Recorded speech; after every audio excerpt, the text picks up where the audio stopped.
Everyone, and welcome back to another video. So, yeah, I decided to throw the camera on. Basically, there's no footage that I can use with this video normally because I can't just rip Blizzard's trailer and shove it there for like 7 or 8 minutes or however long this thing is going to last. But anyway, I thought it was a decent opportunity just to give my thoughts on the new cinematic trailer, and then also Lords of War, which is a new, some number of part mini-series that Blizzard are going to be doing. So first of all, topic number 1, we have the cinematic.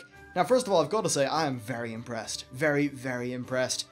You know, I was extremely kind of excited to see it, but memories of the Mists of Pandaria one, which I did like, but not that much, and were kind of recent in my head, and you know, I was just thinking, sure, it could be awesome, but just remember the Panda one. Well, as it turned out, no, this one was absolutely just fucking brilliant. It was long as well, I think it was about 5 minutes, fantastic music the whole way through, and some really, really interesting lore events. Now this was actually preceded by a comic, the comic did come out a few days ago, however. It was that one, what's it called, Gul'dan and the Stranger. Now that stranger is actually Garrosh Hellscream, as I think we all knew, and yeah, you know, in the comic they're just talking about, hey, right, you know, Gul'dan, I'll meet you in that big old hill 3 days time, and we'll do the demon blood, won't we? Wink, wink, nudge, nudge, I'm actually going to fucking hurt you. And yeah, that's what happened. By the way, spoilers are very obvious, you know, go watch the thing now if you haven't seen it.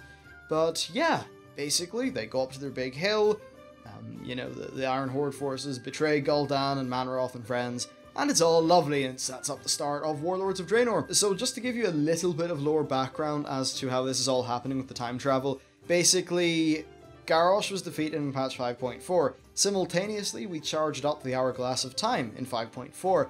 Now, in between 5.4 and Warlords of Draenor, what happened is Garrosh went off to his trial, broke free, and then him, Kairos, and Rathian kind of hatched this plan to send Garrosh back in time to an alternate dimension so that he could basically reform the Old Horde, but without the corruption of the Burning Legion, and of course the events of this cinematic are how he prevented the corruption of the Burning Legion, though to make up for that loss of power he did bring a whole bunch of shiny things, like say Iron Stars, as Manoroth would eventually find out.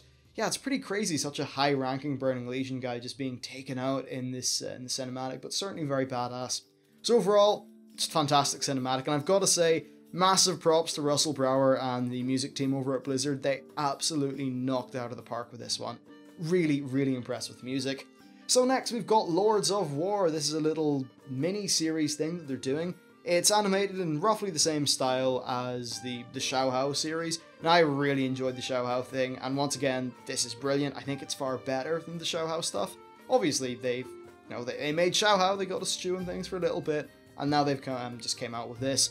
So the first episode follows Kargath Bladefist and his sort of rise up to power. It's a really great way, actually, to get yourself introduced to the lore. They explain it in such a just easy and accessible manner. And then, of course, it's not just an explanation, it's also a really epic storytelling with great visuals, great music, and actually very good voice acting from Vindicator Murad.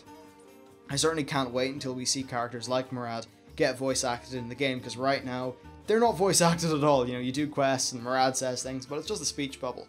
In fact, there's less voice acting than there is in Mists of Pandaria, so I'm going to assume that they will add that in eventually. Anyway, that's really everything that I wanted to cover in this video. I just wanted to sort of throw out my thoughts on those two cinematics because, hey, they're really fucking cool. So yeah, I can't wait to see more of Lords of War though. I know they'll be covering Grommash and Black Hand and a few other war chiefs. I don't think they're covering all of them. Maybe some of the smaller ones like Azuka, and I think it's Azuka, and the, what's it called? The Burning Blade is Azuka. Anyway, or Azuka, whatever. Some of the smaller warlords are not going to be covered by it, but all the main characters, like the raid bosses, the people we actually care about, they are going to be covered.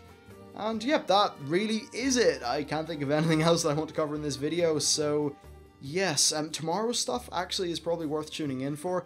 Blizzard did talk a little bit about the whole, like the pre-expansion event. I'm actually rather disappointed at it because what they talked about is currently in the beta, so I'll show you what that's like. You know, spoiler, it's not particularly fun. We get a dungeon earlier and a small quest line that's not very good.